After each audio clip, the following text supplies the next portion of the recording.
श्री गुरु चरण कमलेभ्यो नमः।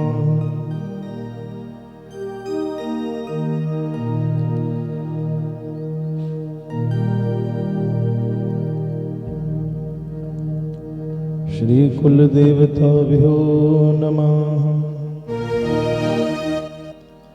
श्री ग्राम देवताभ्यो नमः। श्री स्थान देवताभ्यो नमः।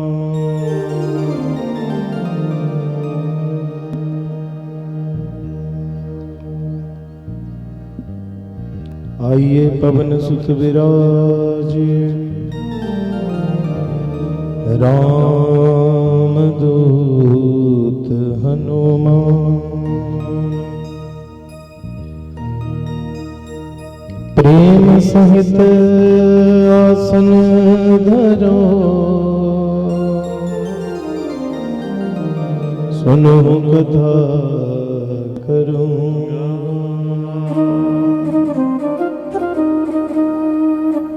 गजाननं भूतगणादिसेवितं कपित्थजम्बूफलचारुभक्षणम् उमासुतं शोकविनाशकारकम् नमामि विघ्नेश्वरपादपङ्कजम्।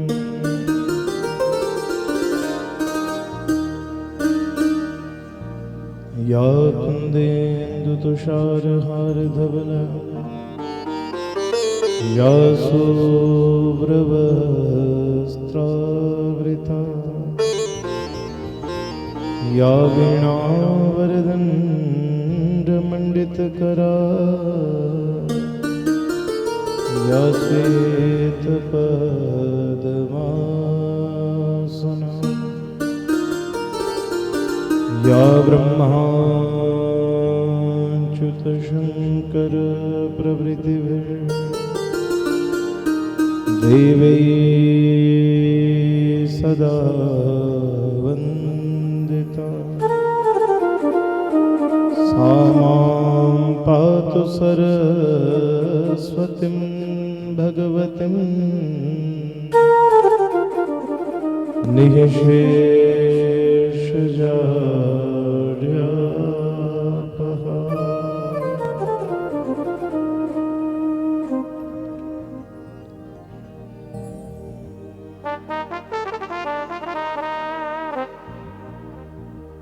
यं प्रव्रजन्तं नोपेतं पेतकृत्यं द्वैपायनो विरहकातरयाजुहाव।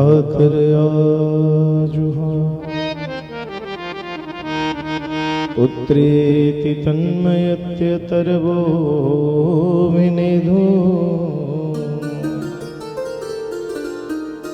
सर्वभूतहृदं मुनिमानतो अस्मि।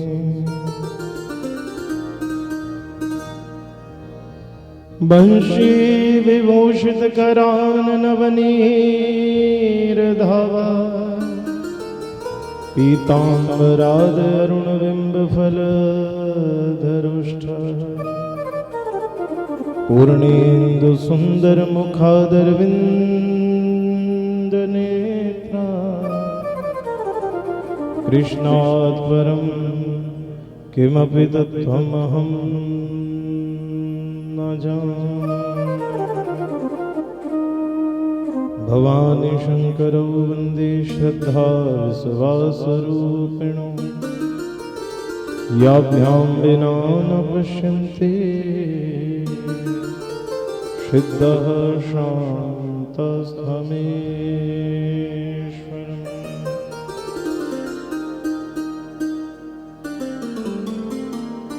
मनोजवं मारुततुल्यवेगं जितेन्द्रियं बुद्धिमतां वरिष्ठं वातात्मजं वानरयूथमुख्यं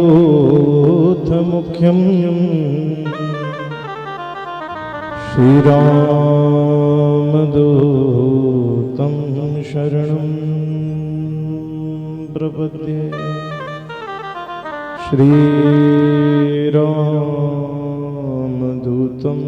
शरणं प्रपद्ये। Shri Radhe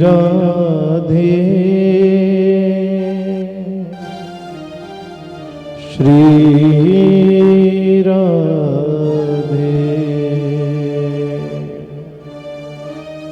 Radhe Radhe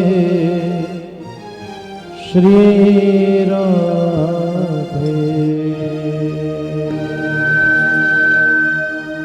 Shri Radhe Shri Radhe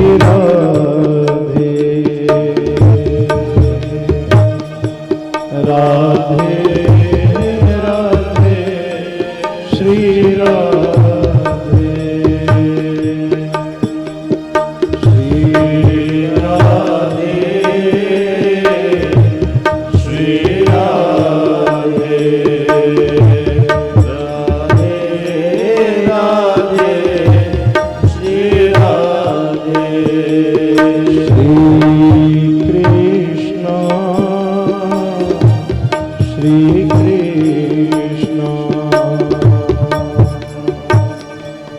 Krishna Krishna Shri Krishna Shri Krishna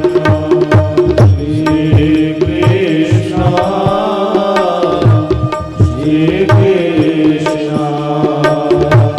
Krishna Krishna Shri Krishna Shri Radhe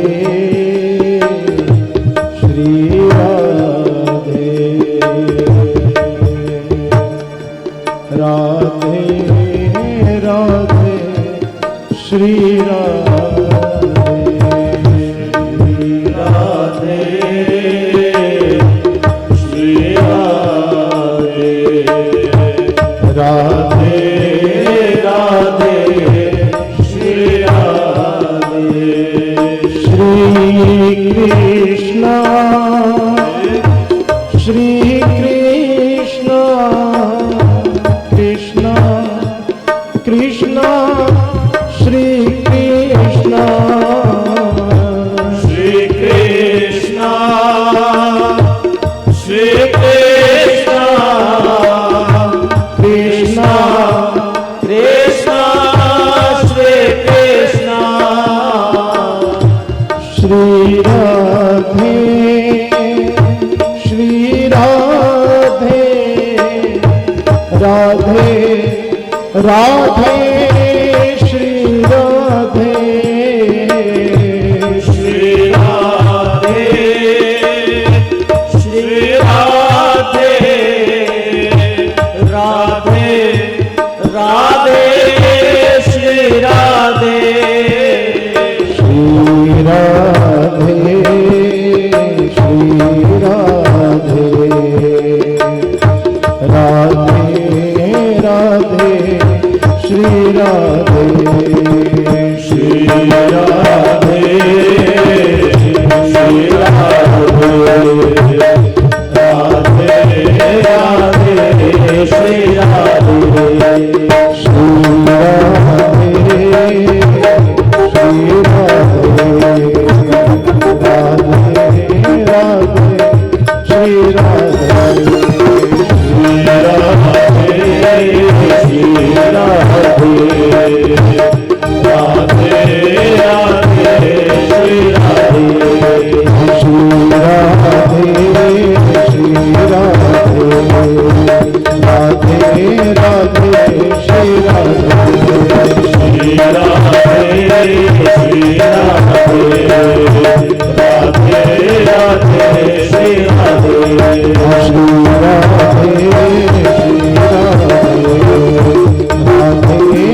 बोली श्रीमद् भागवत भगवान की जय।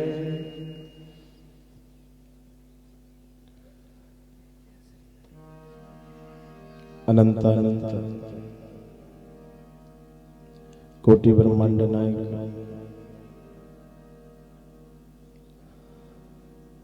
अध्यात्म दीप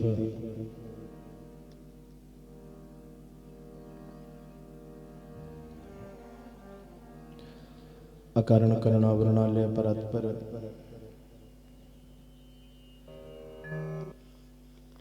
श्री रास बिहारी जी,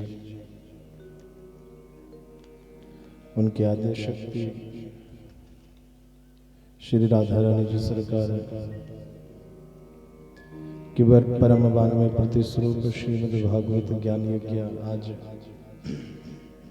प्रथम दिवस की कथा में उपस्थित परम वंदनीय मातृशक्ति ज्येष्ठ श्रेष्ठ सभी गणमान्य जनों का, समस्त विद्युत वर्ग सभी का हार्दिक अभिनंदन।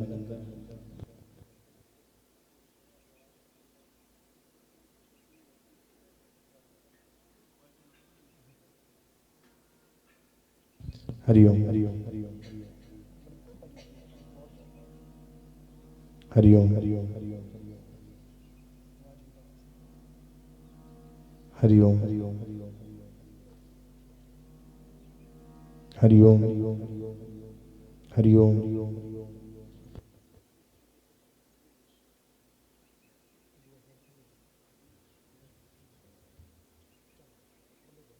हरिओम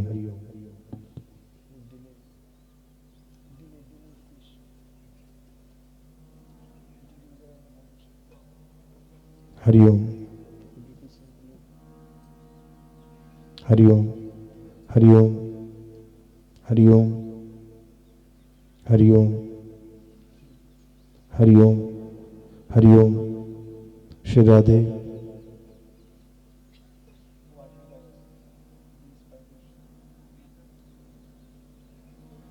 बोलिए श्री वृंदावन बिहारी लाल की जय।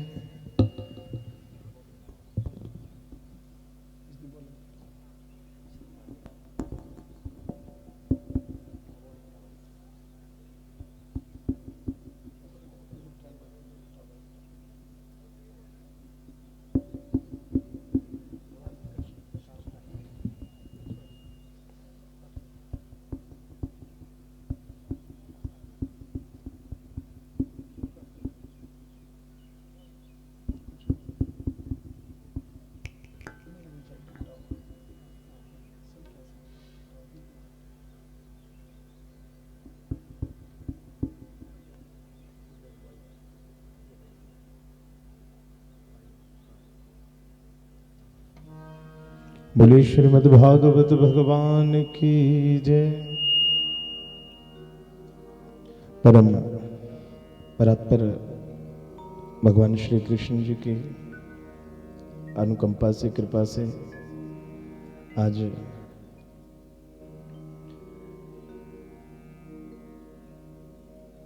श्रीमद् भागवत कथा का यह पुण्य पावन प्रारंभ है।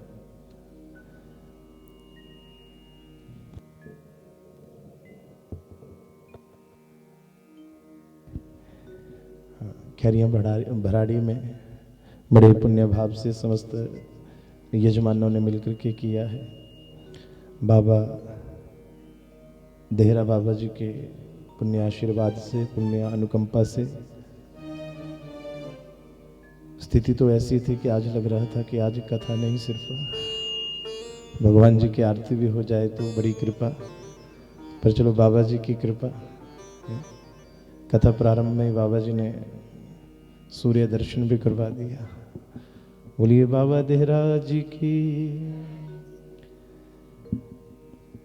सर्वप्रथम आप सबको बहुत बहुत शुभकामनाएं। बहुत ही पुण्य भाव से श्रीमद् भागवत कथा का ये प्रारंभ हो रहा है और हमारे बीच में हमारे पुण्य विद्वान, हमारे मित्र, हमारे सखा, हमारे भाई, आप कोई भी भाव दे सकते हैं।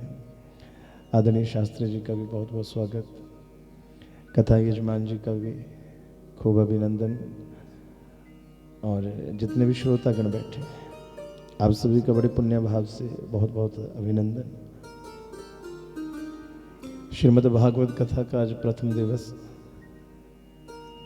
देखिए श्रीमद् भागवत कथा का भाव क्या है, श्रीमद् भागवत कथा से हमें प्राप्त क्या करना है। आज धीरे धीरे प्रभु कथा सिर्फ मनोरंजन का साधन रह गई, पर याद रखिए श्रीमद् भागवत कथा मनोरंजन के लिए नहीं है।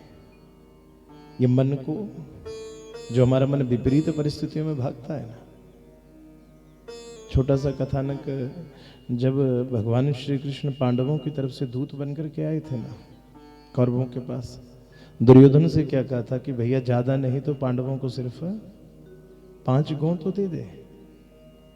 दुर्योधन ने क्या कहा था कि सुच्यग्र, एक सुई का अग्रभाग के समान भूमि बिना युद्ध के मैं नहीं दूंगा ही केशव। भगवान श्री कृष्ण कहते दुर्योधन ये तो अधर्म है, ये तो अधर्म है। दुर्योधन ने बड़ा जवाब दिया, कहा प्रभु मैं जानता हूं ये अधर्म है, ये आपको बताने की जरूरत नहीं है, मैं जानता हूं ये अधर्म है, जो मैं कर रहा हूं वो अधर्म है। पर भगवान ने कहा फिर भी कर रहे हो। कहा प्रभु जानता हूं कि ये अधर्म है फिर भी कर रहा हूं। क्यों? जो मेरे भीतर बैठा है ना वो मुझे धर्म करने से रोकता है और मुझे अधर्म के लिए प्रेरित करता है। मैं ना चाहते हुए भी मैं धर्म नहीं कर पा रहा हूं, मैं अधर्म में ज्यादा आसक्त हूं और मुझे अधर्म में लगाने वाला है ये मेरा मन, ये मेरा स्वभाव। ध्यान दीजिए, अपने विषय में भी विचार करें। आज धीरे धीरे धीरे आज ये व्याख्या करने की जरूरत नहीं रही कि धर्म क्या है और अधर्म क्या है। सब जानते हैं, सब पढ़े लिखे हैं। है कोई ऐसा जिसको ये पता ना हो धर्म क्या है और अधर्म क्या है? सबको पता है ना। सबको पता है कि भैया सच बोलना क्या है। जोर से बोलिए, सच बोलना क्या है? धर्म। सच बोलना क्या है? जोर से बोला करें, धर्म। और झूठ बोलना अधर्म। सत्य कार्य करना क्या है? धर्म। और बुरे कार्य करना क्या है? अधर्म।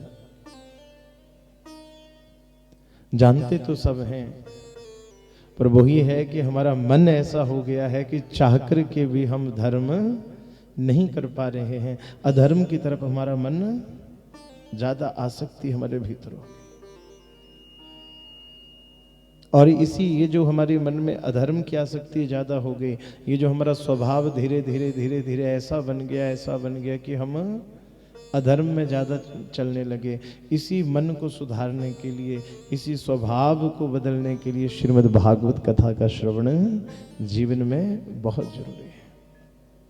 सत्संग जरूरी है। गोस्वामी जी ने तो प्रारंभ ही यहीं से किया कि बिनु सत्संग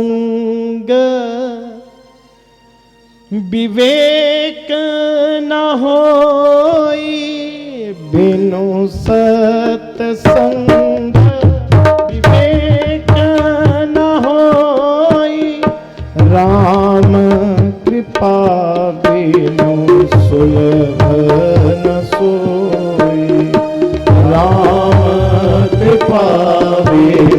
सुलभ न सोई। राम कृपा बिन सुलभ न सोई। राम कृपा बिन सुलभ न सोई। राम कृपा बिन सुलभ न सोई। राम कृपा बिन सुलभ न सोई। बिनु सत्संग विवेक ना होई। जब तक भैया सत्संग नहीं होगा, और सत्संग केवल ऐसा नहीं कि जब भगवान की कथा में हम ना जाएं या तो हम सत्संग में नहीं गए। सत्संग का भाव केवल कथा में बैठना नहीं है। सत्संग का भाव क्या है? उस कथा को अपने जीवन में उतारना। उस कथा को अपने जीवन में उतारना। अगर आपने जीवन में उतारा ही नहीं, मैं प्रभु जी आपको बताऊं, एक बार कथा में गए थे हम नंगल, तो वहां पर एक बाबा जी थे। उन बाबा जी के दर्शनों के लिए गए, तो न बाबा जी का जो वक्तव्य बड़ा कम बोले। उन्हें आज भी याद है जो वक्तव्य, हम सब साथ में ही थे। तो एक वक्तव्य जिन्होंने कहा पंडित जी, भागवत कथा कहना भी आसान है, भागवत कथा सुनना भी आसान है। भागवत सुनाना भी आसान, भागवत सुनना भी आसान। भागवत करना भी आसान, भागवत करवाना भी आसान। पर जीवन में अगर सबसे कठिन और सबसे सूक्ष्म है तो भागवत बनना। और हमारा कथा में प्रयत्न ये नहीं होना चाहिए हमें भागवत कथा केवल सुननी है, भागवत कथा सुनानी है। बस 7 दिनों में प्रयत्न एक करना है, हमें भागवत बनना है।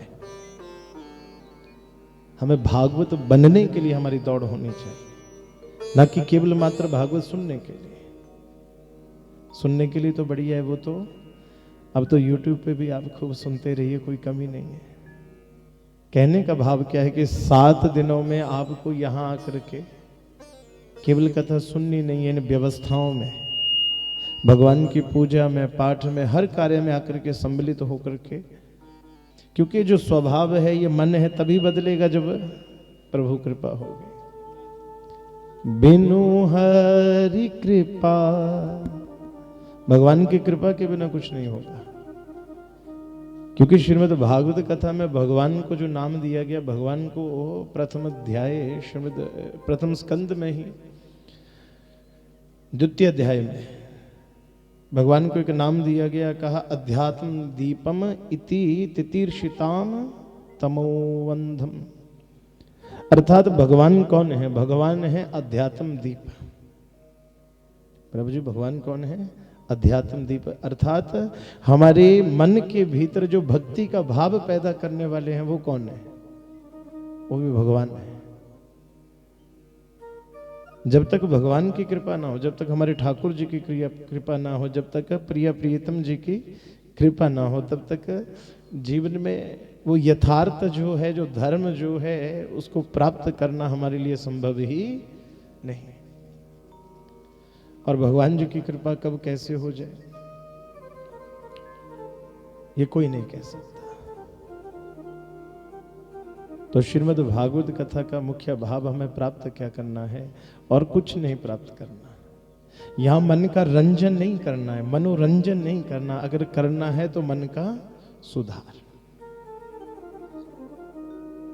आनंद लेने के लिए और बहुत से तरीके हैं, खूब मौज मस्ती करिए। पर भागवत कथा में जो भाव है वो धीरे धीरे इतना सुदृढ़ होना चाहिए। हम प्रभु जी बार बार कहते हैं कि आज लोगों को नचाने की नहीं, लोगों को जगाने की जरूरत है। धीरे धीरे हम ऐसी सामाजिक व्यवस्था में अपने आप को लेकर के चल रहे हैं कि आज स्थिति ये हो गई कि सत्कार्य की परिभाषाएं बदल गई, उन कार्यों की परिभाषाएं बदल गई। तो श्रीमद् भागवत का भाव और सार हमें ग्रहण करना है, जो ऋषियों ने बड़े सुंदर भाव से प्रकट किया। और भागवत के लिए सबसे जरूरी है, देखिए अगर आपको भागवत श्रवण करना है तो सबसे प्रथम आपके हृदय में करुणा होनी चाहिए। हृदय में क्या होनी चाहिए? करुणा, दया। दया किस बात की? दया आपके अंदर ये होनी चाहिए कि कोई अगर अपराध भी करता है, कोई अगर गलत भी करता है, जब तक उसको क्षमा करने का भाव आपके अंदर नहीं है, वो करुणता नहीं है, किसी के दुख को देख करके आपके भीतर वो दुख प्रकट नहीं होता ना, तो समझिए तब तक भागवत का उदय नहीं होता। भागवत कथा कहां से प्रकट हुई? देखिए, सर्वप्रथम ब्रह्मा जी के मन में उत्पन्न हुआ भाव कि मैं कौन हूं। ब्रह्मा जी के मन में यह भाव पैदा होते कि मैं कौन हूं, मैं किस लिए हूं, मेरा जनक कौन है, मैं कहां से आया हूं, मुझे करना क्या है। एक शून्यता का भाव जब ब्रह्मा जी के मन में उत्पन्न हुआ तो हमारे ठाकुर जी ने, हमारे श्री हरि नारायण प्रभु के मन में करुणा उत्पन्न हुई, और वही करुणा श्रीमद् भागवत के रूप में, चतुश्लोकी भागवत के रूप में प्रकट हुई। यही करुणा जब नारद जी को विचलित देखा, जब नारद जी विचलित हो गए कि ये संसार, ये प्रभु की माया, जब नारद जी को ही नचाने लगी।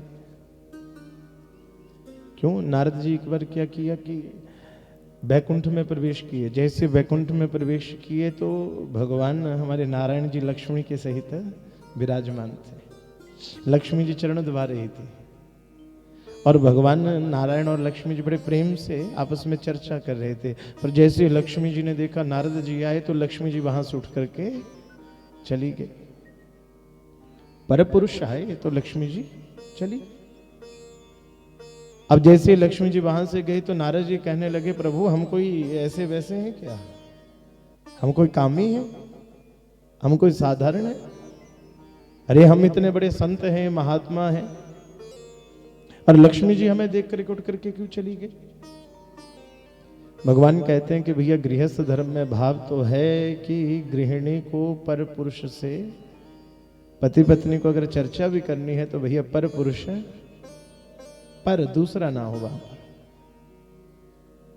रामचरितमानस में देवी एक छोटा सा प्रसंग आया। जब राम जी ने कहा कि मैं वनवास जाऊंगा, कौशल्य भवन में राम जी हैं, सीता जी आई, कहा प्रभु राम जी को ये कहना चाहती हैं कि मैं भी आपके साथ वन जाऊंगी, इतनी सी बात। राम जी सीता जी को समझा रहे हैं कि देवी आप वन मत चले। सीता जी ने जब राम जी को उत्तर देना था तो कौशल्या माँ वहां पर खड़ी है। सबसे पहले कौशल्या माँ के चरण छुए कि माँ मुझे क्षमा करना, आज आपके सामने में आर्यपुत्र की बात को टोक रही हूं। कितना पवित्र भाव है पति पत्नी का। नारद जी कहें कि हम कोई कामी पुरुष हैं जो हमारे आते ही लक्ष्मी जी उठ करके चली गई। भगवान कहे नारद जी ऐसा नहीं है, पर सत्य बात यह है कि ये जो माया है ये कब किसके ऊपर आकर के व्यापित हो जाए, कब मन में वो भाव कुभाव उत्पन्न हो जाए, इसलिए लक्ष्मी जी का जाना अनुचित नहीं है। नारद जी कहते रहे हम कोई ऐसे वैसे थोड़ी, हम तो माया को भी जीतने वाले हैं। भगवान ने कहा अच्छा माया को जीतने वाले हो? कहा बढ़िया। तो नारद जी को लेके भगवान एक तालाब में, जैसे सरोवर में जैसे नारद जी डूबे, वहां छलांग लगाई, स्नान के लिए बाहर निकले तो एक स्त्री बने हुए। क्या बने हैं? एक स्त्री। और आगे चल करके ताल ध्वज नाम के राजा से नारद जी ने विवाह भी कर लिया। नारद जी के घर में बेटे हो गए, बेटियां हो गई। तो ऐसे भगवान की माया ने जब नारद जी को नचाया तो नारद जी भी विचलित जब हुए तो नारद जी की बेचैनी देख करके, नारद जी की विकलता देख करके ब्रह्मा जी के मन में करुणा उत्पन्न हुई और ब्रह्मा जी के मुख से वही चतुश्लोकी भागवत प्रकट हुई।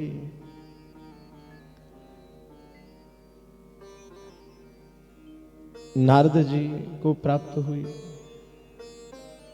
वेद व्यास जी ने 18 पुराण कह दिए, 17 पुराण कह दिए, कलयुगी जीव के उद्धार के लिए। क्यों? पर फिर भी वेद व्यास जी का मन अशांत था। श्रीमद् भागवत में प्रसंग आया ना, नारद जी का, वेद व्यास जी का मन क्या था? अशांत। जब व्यास जी के मन में बेचैनी उत्पन्न हुई तो नारद जी के मन में करुणा उत्पन्न हुई उनको देख करके, और नारद जी ने आकर के उसी करुणा भाव से वही चतुश्लोकी भागवत श्री वेद व्यास जी को सुनाई। सुखदेव जी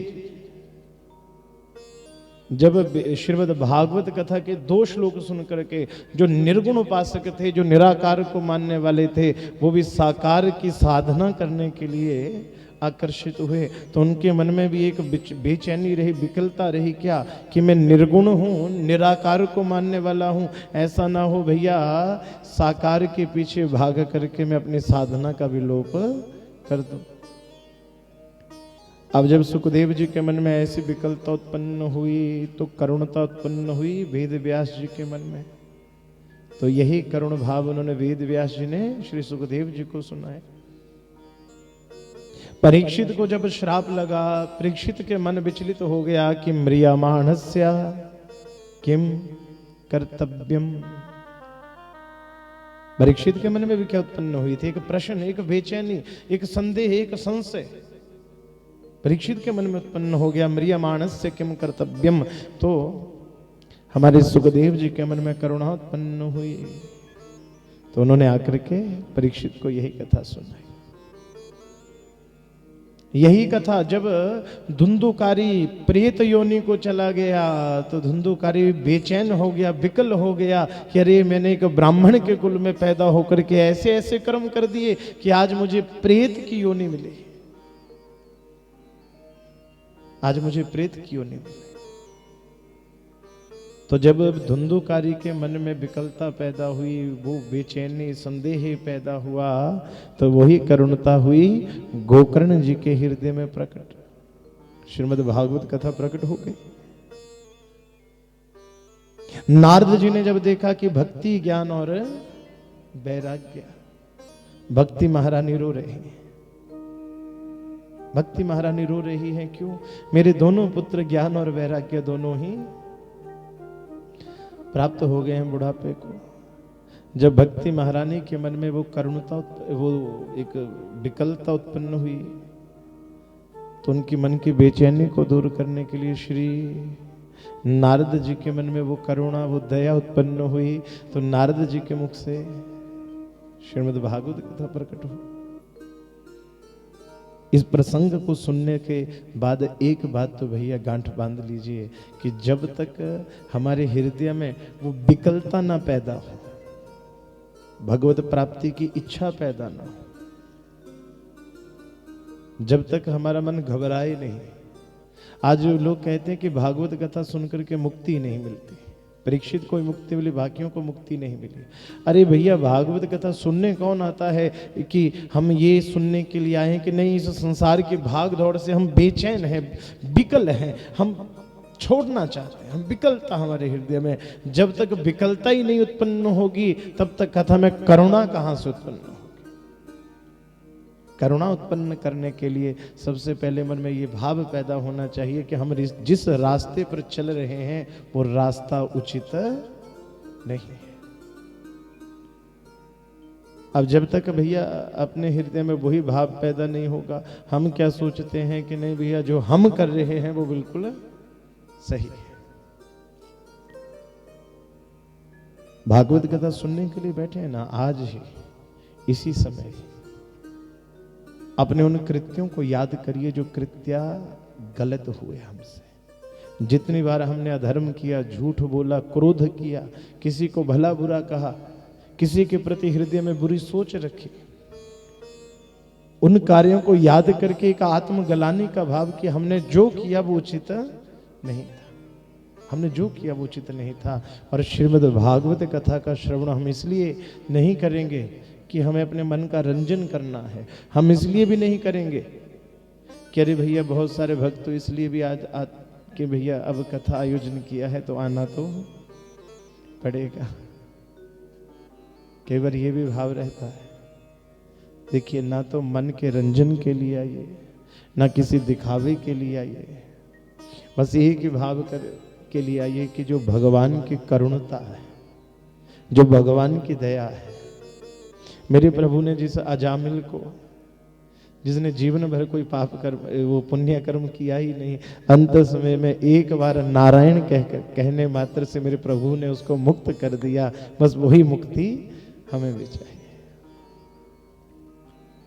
हमें अपने अवगुणों को दूर करना है, ना कि उनमें रहते हुए।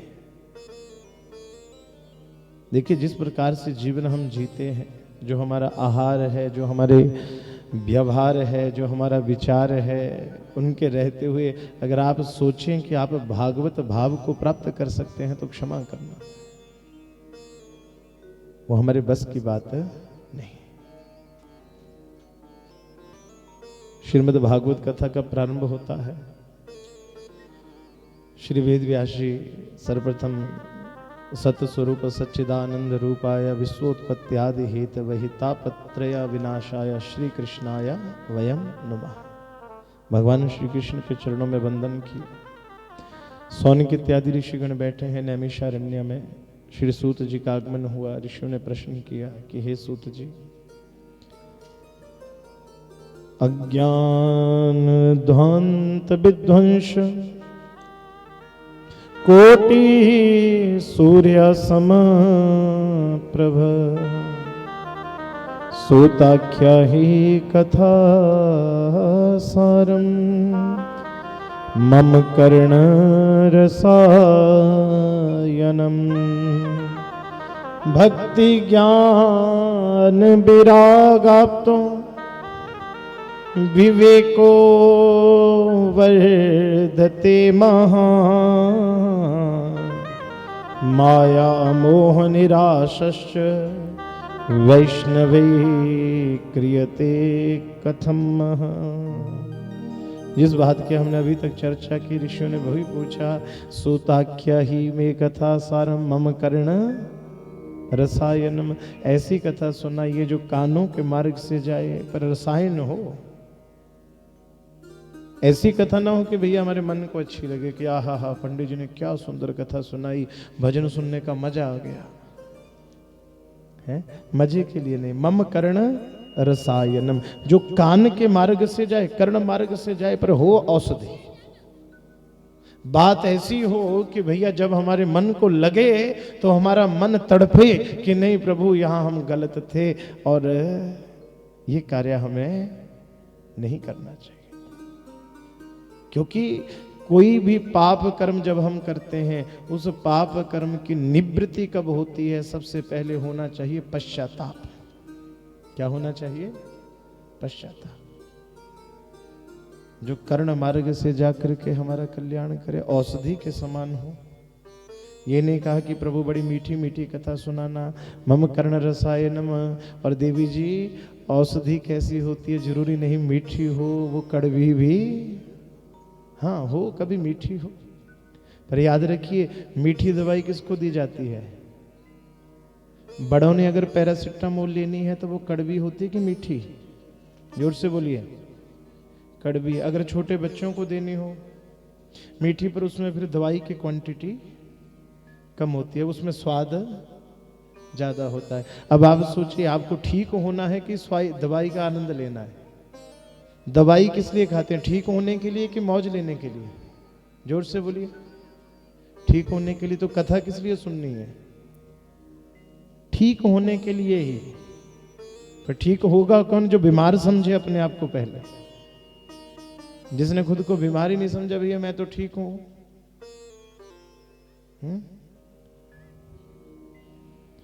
और देखिए, भागवत के प्रारंभ में,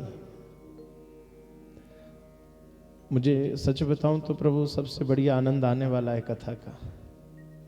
यहां पर क्यों? क्योंकि विद्वानों के बीच में कथा कहना ही कुछ और भाव रहता है।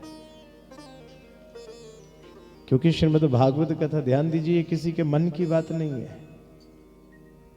आज क्या हो रहा है? आज कथा थोड़ी होती है। आज तो व्यासपीठ पर बैठ करके मन की बातें सुनाई जा रही हैं, है ना? कि हमारा मन क्या कह रहा है, बस वही कथाएं चली हुई है। नहीं, मम कर्ण रसायनम, दवाई हो सूत जी, बशर्ते कड़वी हो पर इलाज होना चाहिए पक्का। मम कर्ण रसायनम। और बीमारियां क्या क्या गिनाई, भक्ति ज्ञान विराग अब तो विवेको वर्धते कथम। सौनक इत्यादि ऋषि ने पूछा कि हे सूत जी, कैसे भक्ति बढ़े, हमारे जीवन में भक्ति कैसे बढ़े, हमें ज्ञान की प्राप्ति कैसे हो और विरक्ति हमारे मन में कैसे आए। और वही बात, विवेको वर्धते कथम, ये जो हमें धर्म में प्रेरित करने वाला है, अधर्म से बचाने वाला है, वो कौन है? मेरी बात का जवाब देना कि जो हमें धर्म में लगाने वाला और अधर्म से बचाने वाला वो कौन है? उसको क्या बोलते हैं? अब कोई ऐसा डंडा लेकर के तो आपके सिर पर चला नहीं रहेगा, 24 घंटे आपके कंधे पर बैठा हो, कोई भाई नहीं नहीं नहीं ये कार्य गलत कर रहे हो, ये सही कर रहे हो, है कोई ऐसा? नहीं, भगवान ने बनाया है एक है आप, एक है ऐसा जो भगवान ने बिल्कुल बैठाया है हमारे सिर के ऊपर। वो प्रकट सब में नहीं होता, किसी किसी में प्रकट होता है, और उसका नाम है विवेक। क्या नाम है तो नहीं गाँव में कोई? विवेक। ये नाम वो वाला विवेक नहीं। अब ये सोचे कि हाँ अच्छा फलाने दा मुंडू, अरे शैतान दे करे कभी भी नहीं आया, तो इसका मतलब आंगे तो कोई है। अच्छा फलाने दा पाऊ, ठीक, हाँ, एक छोर से दूसरे। अभी जो जब हम जहां से हम कथा करके आ रहे हैं ना, हम कथा से आए हैं प्रागपुर से, तो मुझे जहां तक जानकारी है ये 16 सिंगी धार है ना, 16 सिंगी है ना, ये 16 सिंगी कहां है? वो पीछे से जाती है, ये 16 सिंगी है, इसको 16 कोटधार 16 सिंगी एक ही है। ये कोटधार, ये 16 सिंगी पता कहां से प्रारंभ होती है? वहीं कामले दगड़ो, कामड़ू, प्रागपुर से ये 16 सिंगी धार प्रारंभ होती है और यहाँ बबखाल तक जाती है ना। तो पहले बिल्कुल एक किनारे पर थे, अब दूसरे किनारे। अब जिस किनारे पर थे वहां जहां थे भैया, वहां पाऊ दा मतलब हुंदा मुंडू। अच्छा पाऊ, नहीं नहीं नहीं नहीं, वहां पाऊ दा मतलब हुंदा भाई, हाँ उधर वहां पर पाऊ दा मतलब भाई, और इत्थे पाऊ दा मतलब मुंडू। तो पंडित जी मुझे बोला कि मुंडू नहीं पाऊ बोला। बोलिए श्री रामचंद्र भगवान की। विवेक मतलब वो ज्ञान, वो एक हमारे भीतर, बुद्धि के भीतर जो एक भाव है कि प्रभु नहीं, ये कार्य सही है और ये कार्य गलत है।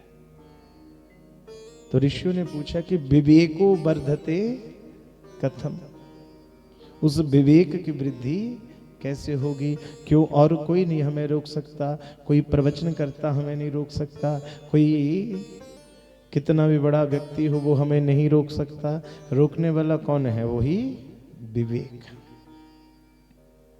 विवेको वर्धते कथम यह घोरे कलौ प्रायो जीवाश आशुरतां गतः क्लेशः क्रांतस्य तस्यैव शोधने किं परायणम्। तीसरी बात ऋषियों ने कही,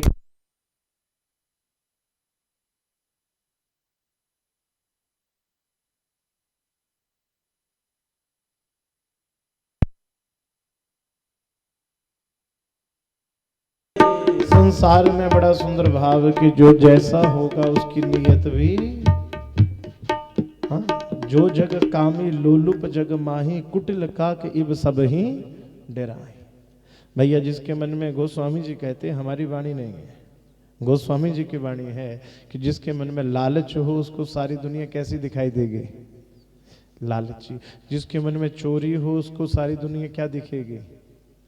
जिसके मन में भैया गुस्सा हो उसको सारी दुनिया कैसी दिखाई देगी?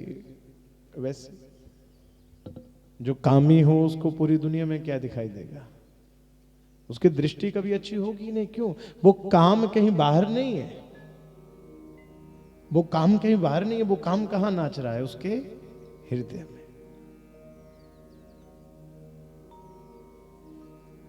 तो इसलिए कहा ऐसा साधन हो पावना नाम च पावनम, जो हमारे मन की अपवित्रता को दूर कर दे।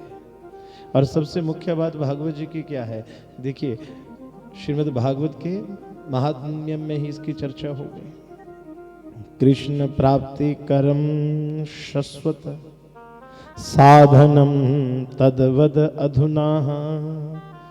देवी जी बड़े ध्यान से सुनना। कृष्ण प्राप्ति करम शाश्वत साधनम तदवद अधुना।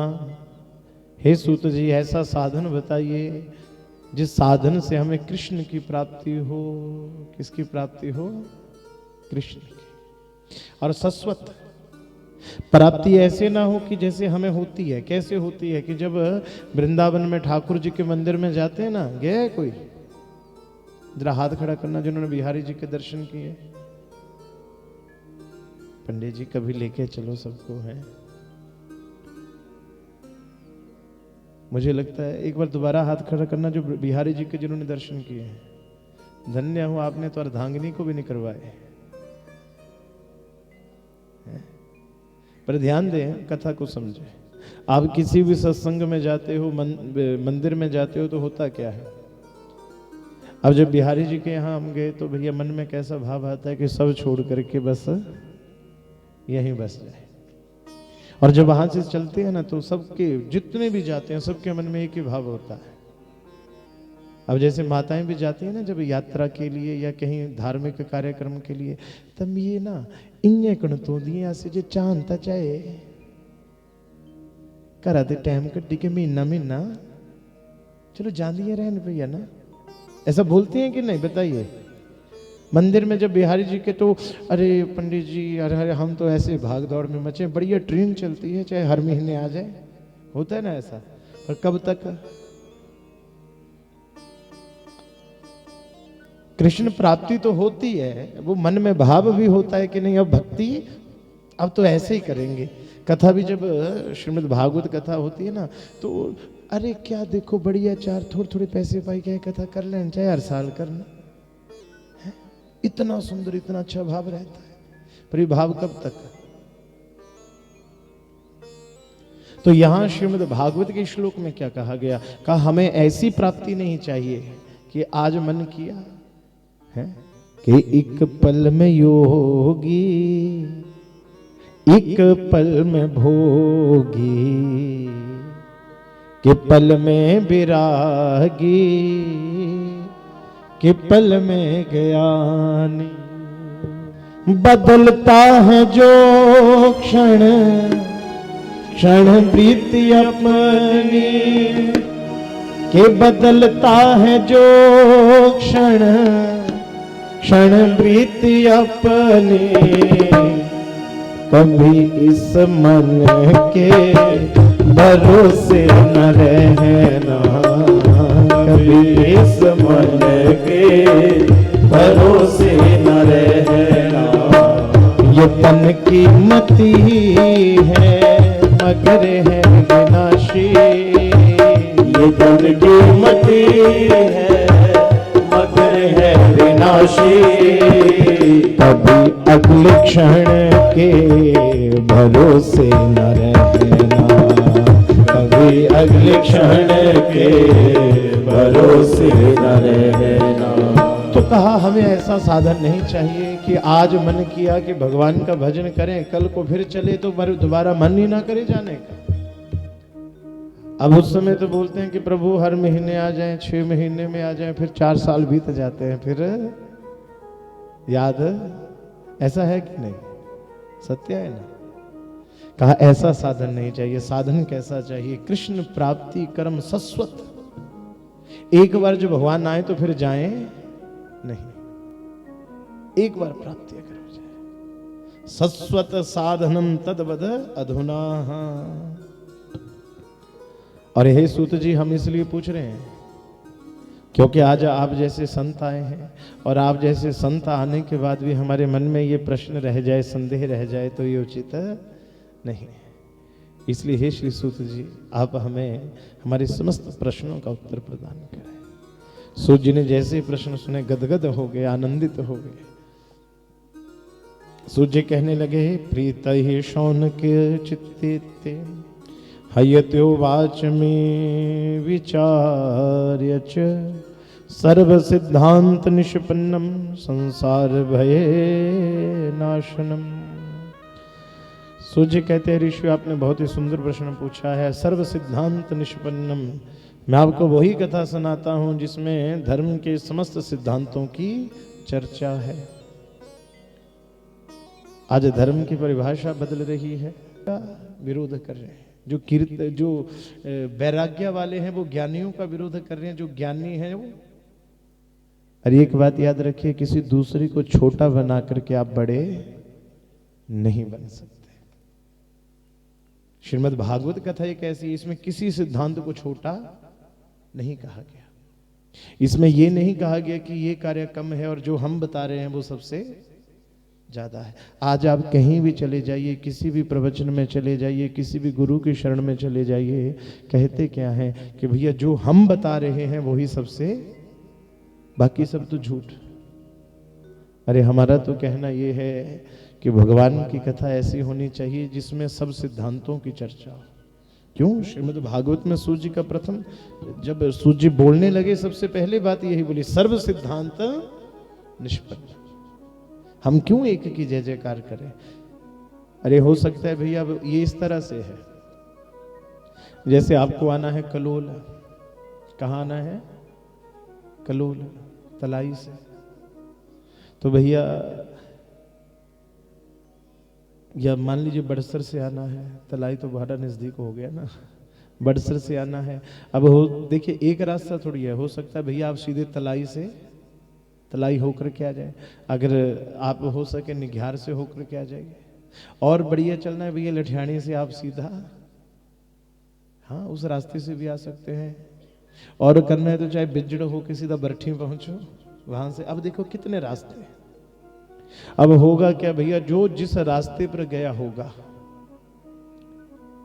हाँ सही रास्ता कौन बताएगा? जो रोज जाने वाला होगा, जो रोज जाने वाला होगा वो सबसे सही रास्ता बताएगा। और वेद व्यास जी से बड़ा कोई यात्री नहीं। और दूसरी बात है, जो जिस रास्ते से जाता है ना उसी के विषय में ज्यादा बताएगा। परंपरा है, ये गुरु शिष्य परंपरा है कि भैया हमने इस भाव से भगवान को प्राप्त किया, आप भी यदि इस रास्ते पर चलो तो आपको भी प्राप्ति होगी। पर इसका मतलब ये नहीं कि जो दूसरे का रास्ता है वो गलत है।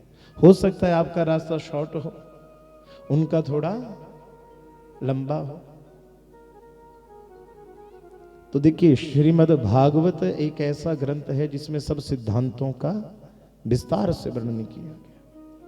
सूर्य कहते हैं, काल व्याल मुख ग्रास त्रास निर्णास हेतवे श्रीमद् भागवतम शास्त्रम कलौ कीरेण भाषितम्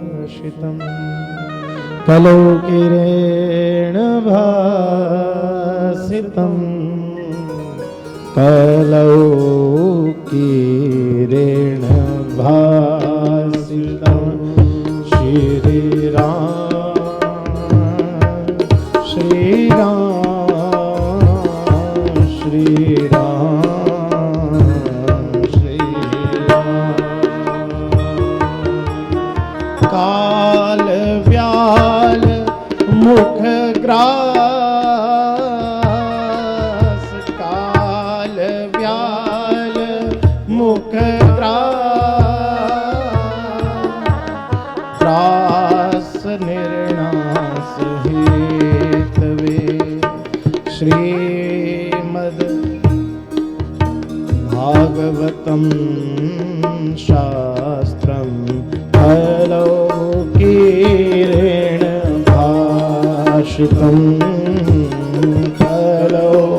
कीरेण भाषितम् कलौ कीरेण भाषितम् कलौ कीरेण भाषितम् काल व्याल मुख ग्रास त्रास नृणांस हेतवे श्रीमद्भागवतम शास्त्रम कलौ कीरेण भाषितम्। काल व्याल काल के जबड़े से भी छुड़ाने वाला।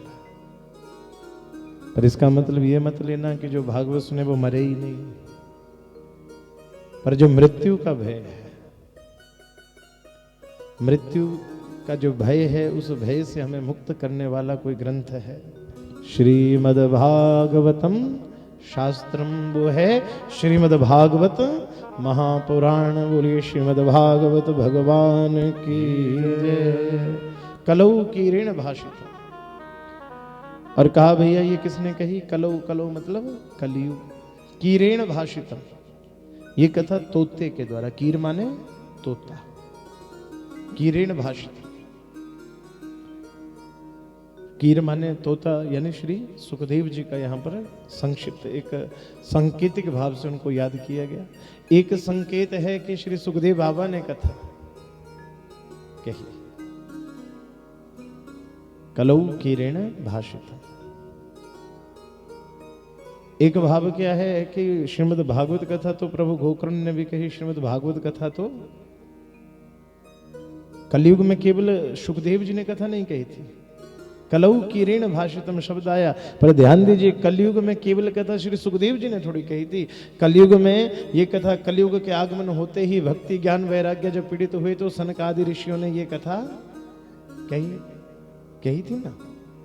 यही कथा जब कलयुग की कथा कि जब गोकर्ण जी ने अपने भाई को प्रेत योनि में देखा तो उन्होंने भी कही, पर कहा कलौ कीरेण भाषितम्। तो नाम किसका लिया? श्री सुखदेव जी का। इसके दो भाव हैं। पहला भाव तो वह है कि भैया कलयुग में उसी कथा का विस्तार करना है, क्योंकि जब श्रीमद् भागवत कथा कोई कहता है तो कुछ न कुछ चार शब्द तो अपनी तरफ से भी, गोकर्ण जी ने सुनाई तो उन्होंने भी चार शब्द अपने जरूर लगाए होंगे, सनकादि ने सुनाई तब भी उन्होंने चार शब्द अपने लगाए होंगे। पर कलयुग में वही कथा सार्थक होगी जो श्री सुखदेव जी ने कही, जो सुखदेव जी के द्वारा कथित श्रीमद् भागवत कथा है, उसी की जय जयकार। बोलिए श्रीमद् भागवत भगवान की जय। और एक और भाव क्या है कि भैया इस कथा को तोते की तरह बोलना चाहिए, अर्थात जैसी लिखी है वैसी ही कहो, ज्यादा इधर उधर की बातें ना हो। तो ऐसी श्रीमद् भागवत कथा।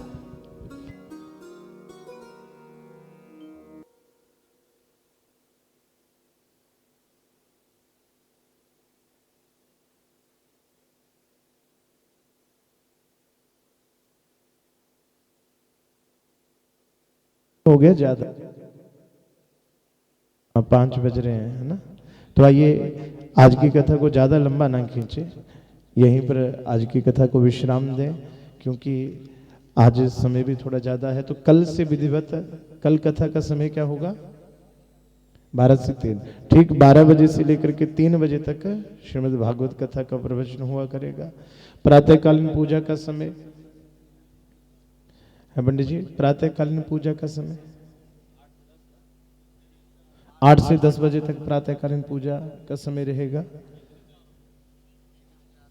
देखिए एक विचार करके जो है वो 1 से 4 बजे तक, ठीक है। तो 1 से 4 बजे तक कथा का समय रहेगा। और भाइयों से प्रार्थना रहेगी कि प्रभु जब भी कथा में आए तो जूते चप्पल उतार करके थोड़ी देर कथा में बैठ जाया करें। बोलिए श्रीमद् भागवत भगवान की जय। हमें पता है कि कार्य की व्यस्तता ज़्यादा रहती है, व्यवस्थाएं भी बनानी पड़ती हैं, पर जब भी मौका लगे तो जरूर। तो 1 से 4 बजे तक कथा का समय रहेगा और सायंकाल कीर्तन का समय रहेगा ठीक 7:30 से 8:30 बजे तक, ठीक है। ये 8 बजे से लेकर के 8 से 8:30 9 बजे तक, जितना भगवान कृपा करें उस भाव से नित्य कीर्तन का समय। तो प्रातःकालीन पूजा ठीक 8 की बजाय थोड़ा जल्दी कर लें। हाँ, आप 7 यजमान जितना जल्दी आ जाए तो जल्दी कर लिया करें। हाँ ठीक है। और कथा का समय 1 से 4 बजे तक, और आरती का समय सायंकालीन रात्रिकालीन 8 बजे इसके बाद प्रारंभ करेंगे। ठीक है जी। बोलिए सच्चिदानंद भगवान की, बोलिए आज के आनंद की जय। आइए सभी अपने अपने स्थान पर खड़े होकर के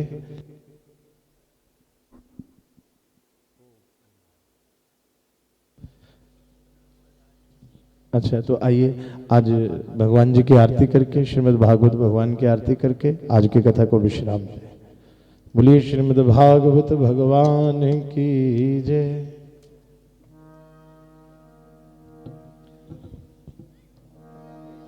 श्री भागवत भगवान की है आरती,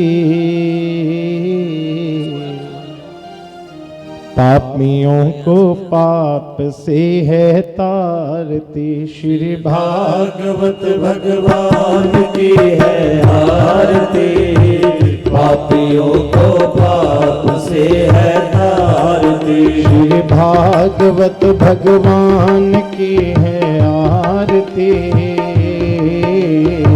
पापियों को पाप से है तारती। श्री भागवत भगवान की है आरती, पापियों को पाप से है तारती। ये अमर ग्रंथ ये मुक्त पंथ ये पंचम वेद निराला, नव ज्योति जगाने वाला।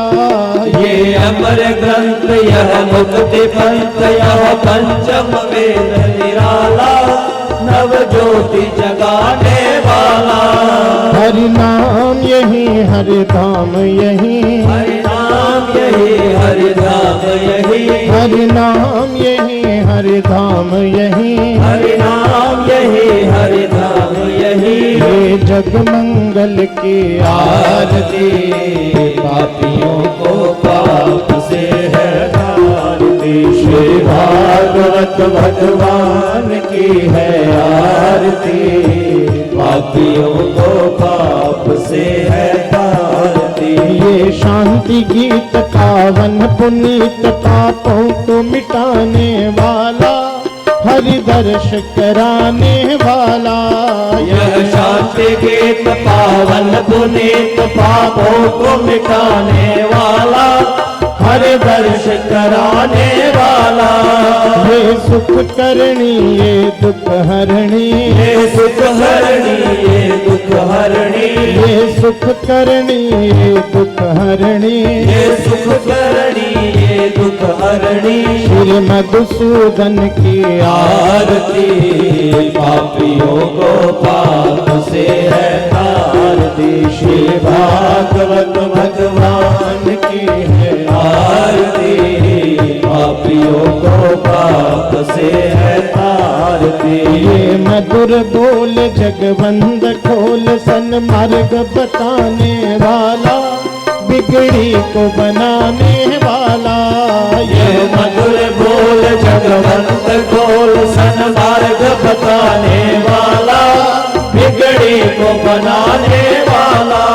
श्री राम यही घनश्याम यही, श्री राम यही घनश्याम यही, श्री राम यही घनश्याम यही, श्री राम यही घनश्याम यही। ये कब महिमा की आरती, पापियों को पाप से है तारती। श्री भागवत भगवान की है आरती, पापियों को पाप से है तारती।